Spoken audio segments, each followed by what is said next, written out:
I'm serious now. Hi, Robert Decker with RMS Fitness Equipment Services. I'm joined today with Stephen Donadio, our service manager. And today we're in our shop with a typical problem that most of our clients have with their treadmills. This particular problem, unit lights up, but no belt movement. So Stephen, here we have a unit. Looks okay to me, but yet the client says when he hits the start button, the walking belt doesn't move. So what's wrong with this unit?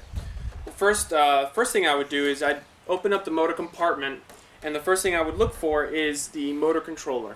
Motor controller. So for those of us who don't know what a motor controller is, it looks very similar to this. Now a lot of different treadmill manufacturers have their own particular motor controller, but the significance of this part is that when you press start, a signal goes from your upper console to the lower controller, and then from your motor controller over to your motor, telling your motor how fast to go, when to slow down, things of that nature. So you go straight to checking out the motor controller, and if it was the motor controller on this unit, what makes a motor controller go bad?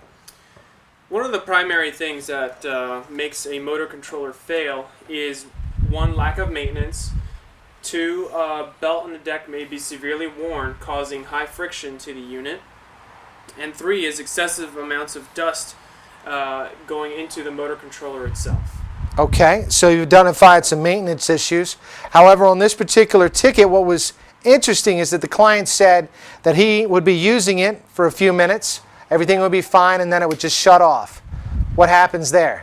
Yeah, that's a classic symptom of a belt in the deck being worn to the point where when someone's using the treadmill, the motor controller and the motor are overwhelmed with the amount of friction and cannot push the user anymore, and then it overheats and shuts down.